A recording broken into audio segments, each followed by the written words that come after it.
From drone swarms and Putin's robot army dreams to Israeli strikes on Iran and battles near Sumy, today's geopolitics is fierce and shifting fast. China builds, Russia copies, Ukraine strikes back, the world holds its breath. We've got a lot to unpack, so stay with us.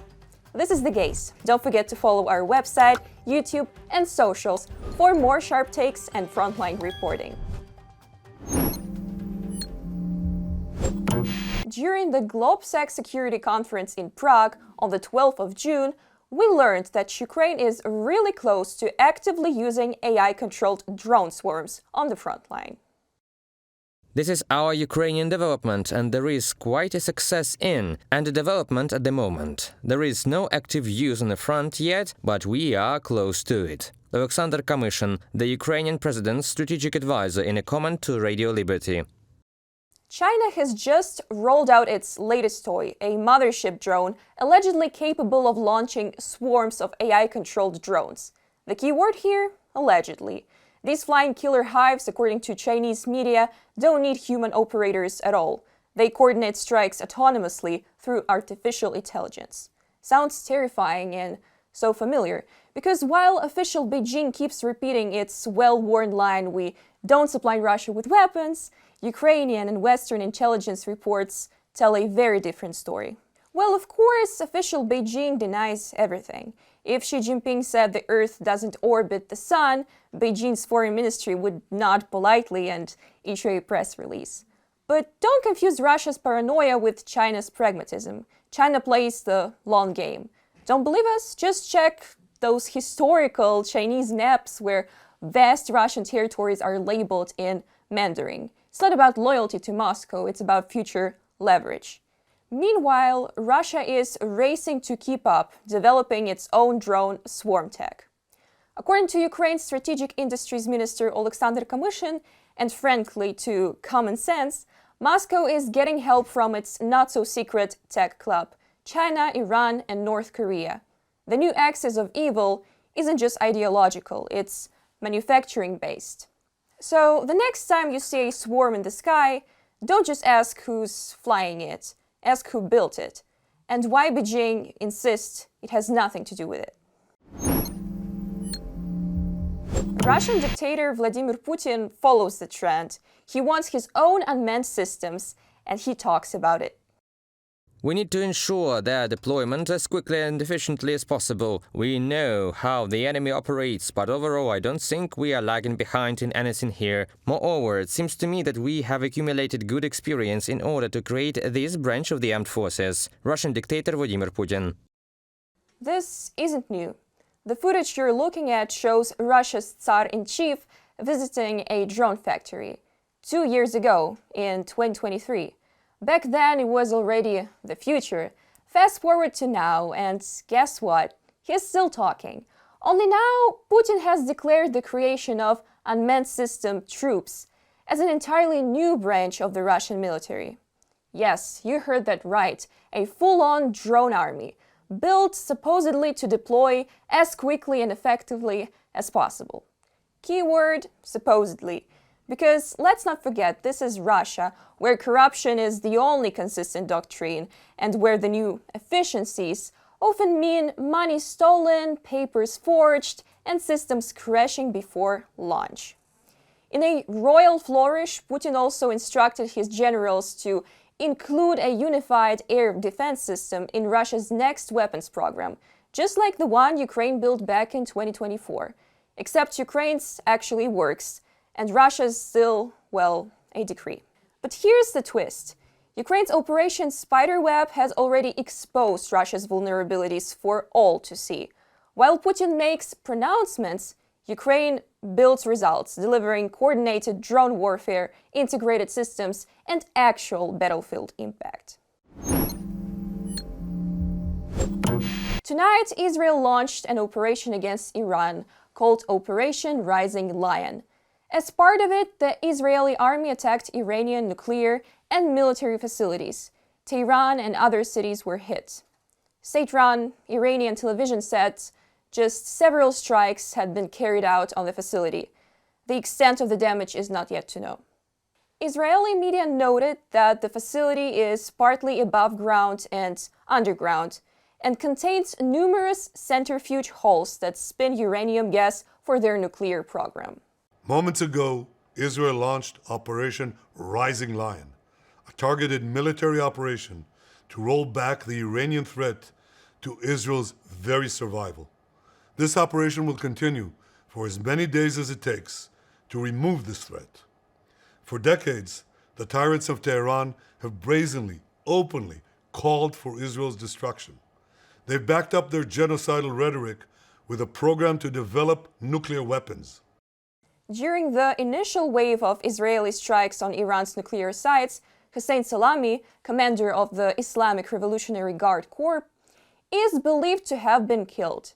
An Israeli Defense Forces spokesperson indicated that other senior Iranian commander and top nuclear scientists may also have been killed in the strikes.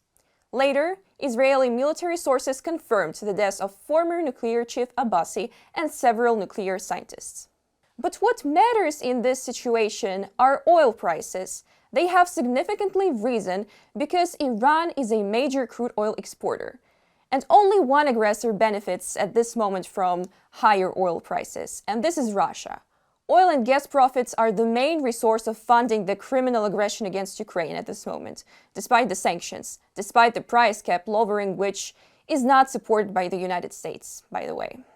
Meanwhile, Israel has begun a second wave of airstrikes against Iran.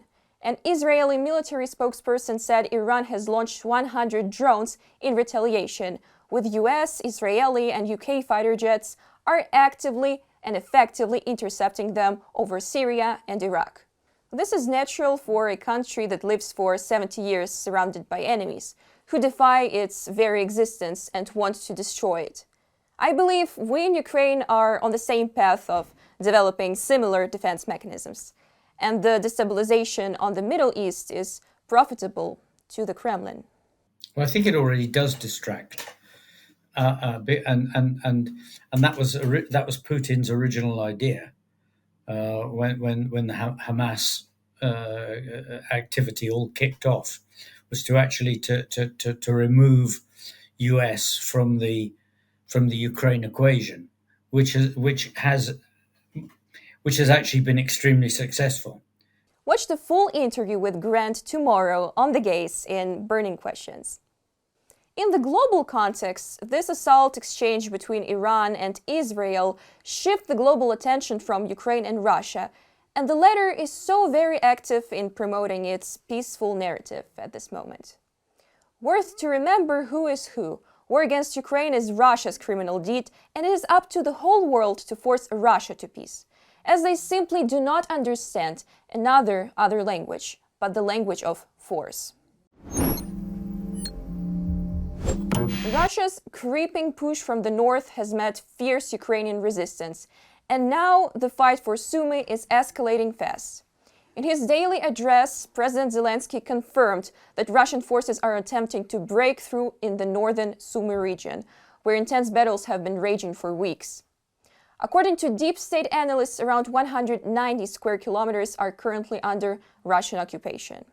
The advance is concentrated in the so-called gray zone, right along the border, where Ukrainian defensive lines were not fully built due to terrain and logistics. But now Russians are hitting Ukraine's core line of defense, and that's a whole different game. The enemy has seized up to 10 settlements and is now focusing on Yunakivka, a strategically important village with a customs checkpoint and a key infrastructure on the Sumy-Suzhda highway.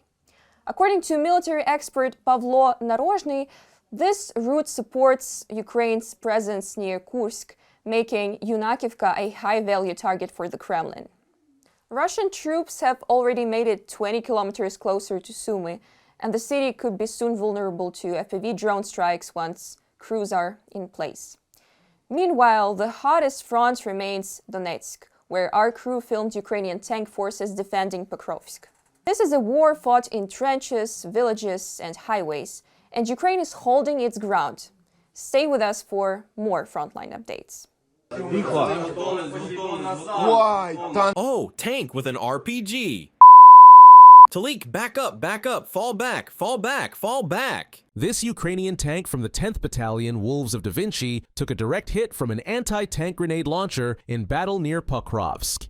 A Russian infantryman hit it almost point blank. But the tank held strong and pushed on with its mission. We took a direct RPG hit, roughly here. The cage armor caught it, and tank wasn't even scratched. Thanks to strong protection and powerful electronic warfare, these tank crews break through enemy defenses and strike with lightning speed. Выстрел!